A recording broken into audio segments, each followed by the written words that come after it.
¿Tienes emociones que no sabes expresar o movimientos incontrolados? Te hace falta dopamina. La dopamina es un importante precursor de la noradrenalina y la adrenalina. Este neurotransmisor central participa en la regulación de varias funciones, como la conducta motora, la emotividad, la afectividad, el aprendizaje y la memoria, la atención, la actividad motora, la función locomotora, la regulación del peso, el desarrollo de la personalidad, la regulación de la prolactina y la comunicación neuroendocrina.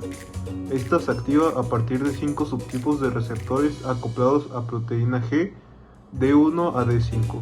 También promueve la excreción de sodio en el tubo renal proximal y causa vasodilatación en el túbulo renal y sirve como hormona parácrina en el tracto gastrointestinal. La dopamina inicia su síntesis a partir de la tirosina. Gracias a la acción de la enzima tirosina hidroxilasa se obtiene L3,4-dihidroxidofenilalanina, también llamada L-Dopa. Ahora, la L-aminoácido aromático descarboxilasa puede utilizar al L-Dopa para convertirla en dopamina. Estas reacciones ocurren en el plasma de la célula. Una vez sintetizada, la dopamina será transportada al interior de las vesículas por el transportador vesicular de monaminas que intercambia dos hidrógenos de la vesícula por cada molécula de dopamina. En el interior de la vesícula, según sea el tipo de neurona, la dopamina puede conservarse o puede ser convertida en noradrenalina o bien adrenalina. Debido a sus características en conjunto, la dopamina, la noradrenalina y la adrenalina son denominadas catecolaminas que se pueden ver relacionadas al inicio de esta vía de síntesis. ¿Todo esto cómo funciona? Los receptores de dopamina son de tipo receptores acoplados a proteínas G. Existen 5 receptores de este tipo que son activados por dopamina. Se agrupan en dos familias, las de tipo D1 con subtipos D1 y D5 y los de receptores de tipo D2 con subtipos D2, D3 y D4. Al unirse la dopamina al receptor, se activa la proteína G, que da lugar a la vía de señalización intracelular, lo cual termina activando los canales de calcio o de potasio en la membrana postsináptica. Esto finalmente hace que la neurona se excite o se inhibe respectivamente según sea el caso. Los receptores de tipo D1, es decir, los subtipos D1 y D5, terminan originando una respuesta excitatoria.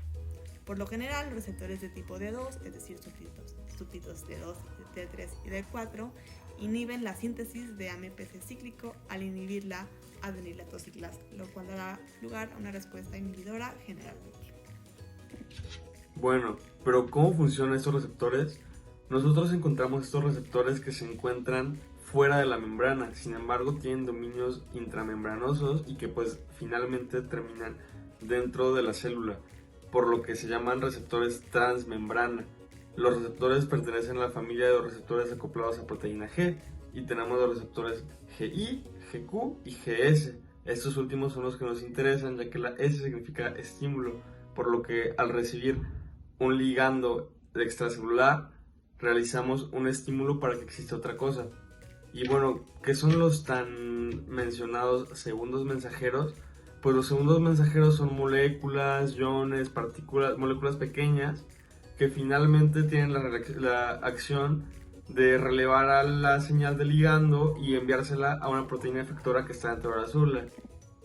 Los receptores de la dopamina que mencionó mi compañera pertenecen a la familia de los receptores acoplados a proteína G, GS. Esto significa que estimulan. Entonces, cuando llega un estímulo, un ligando que es la dopamina, al dominio extracelular del receptor, pues este transduce la señal al dominio intracelular que está acoplado a la proteína G. En este momento, pues la subunidad alfa de la proteína G se desacopla e induce el cambio a través de la generación de AMP cíclico. Bueno, estimula la adenilatociclasa, genera AMP cíclico, que ese es el segundo mensajero, que eventualmente llega a la proteína sinasa A y esta estimula pues fosforilación de otras moléculas que eventualmente llega a la activación de factores de transcripción que llegan a la célula y ejerce todas las acciones que vimos en la función de la dopamina. ¿Pero esto no es peligroso? ¿Cómo es que no es tóxico? Ahora hablaremos de la liberación. En las neuronas dopaminérgicas, la dopamina será liberada de la vesícula cabeza el calcio, este calcio que ingresa por un potencial de acción. Ahora la dopamina libre puede unirse a los receptores pre y postsinápticos, a cualquiera de los dos, y esta va a ser recuperada por la neurona presináptica y transportada a las células gliales gracias a los transportadores de dopamina, los cuales también transportan sodio y cloro al espacio intracelular. Finalmente, la dopamina es eliminada por las enzimas monoaminoxidasa y el catecolorto-metiltransferasa, la cual llevará a que su acción finalice. La dopamina se regula mediante las enzimas responsables de la síntesis de la anterior mencionada, que son la tirosina hidroxilasa TH y la L-dopa. Los productos metabólicos de la síntesis de la dopamina y la L-dopa inhiben la actividad de la TH. La síntesis de la dopamina depende del grado de fosforilización de la TH. La adición de grupos fosfatos aumenta la actividad catalítica de la TH. Agonistas dopaminérgicos también disminuyen la síntesis actuando sobre autorreceptores. En cuanto a la liberación, los terminales dopaminérgicos poseen autorreceptores que mediante su activación se reduce la liberación de dopamina. También, mediante heterorreceptores, se ha demostrado que la liberación de dopamina es estimulada por la activación de receptores glutamatérgicos, NMDA, GABA y colinérgicos. Se ha observado inhibición de la liberación de dopamina al estimular los receptores de GABA. Dopamina, para una vida más emotiva.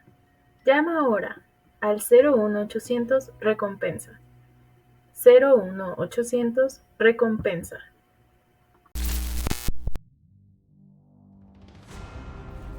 Saca el teléfono de la cartera.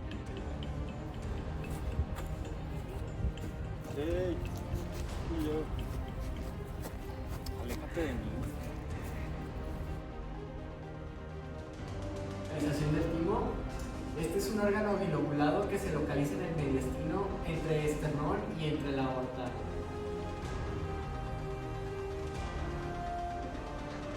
La noradrenalina es un neurotransmisor clave ubicado en el sistema nervioso central y en los paraganglios y nervios simpáticos periféricos.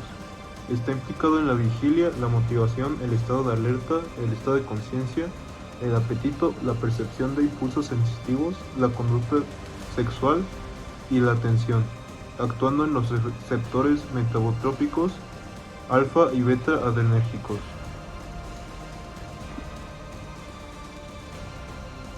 En cuanto a los receptores de la noradrenalina, tenemos a los receptores que conocemos como adrenérgicos. Estos receptores se dividen en los receptores alfa adrenérgicos y beta adrenérgicos.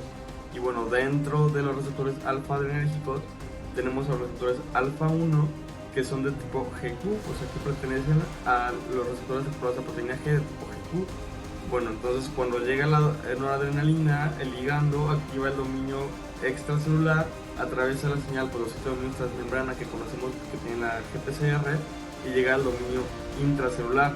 En este momento desacopla la subunidad alfa de la proteína G, como conocemos, y activa la fosfolipasa C para que hidrolice el fosfatilinositol bifosfato en diacilglicerol e inositol trifosfato. De esta manera se activa la proteína sinasa C y esto pues media los efectos fisiológicos a través de activación de canales de calcio y activación pues de factores de transcripción. Y por último, en cuanto a receptores adrenérgicos, tenemos a los beta-adrenérgicos, que está el beta 1, beta 2 y beta 3. Todos estos receptores median funciones diferentes, pero de la misma manera, es decir, pertenecen a los receptores acoplados a proteína G, en específico a los GS, es decir, mandan un estímulo por medio del AMP cíclico, que es el segundo mensajero, y entonces pues ese estímulo es activador o estimulante, valga la redundancia. La regulación de catecolaminas determina en gran parte la actividad simpatoadrenal. Los receptores adrenérgicos y eventos por receptor son los sitios de regulación fina. La noradrenalina liberada durante la estimulación se une a receptores alfa 2 presinápticos, provocando reducción en la cantidad de noradrenalina liberada.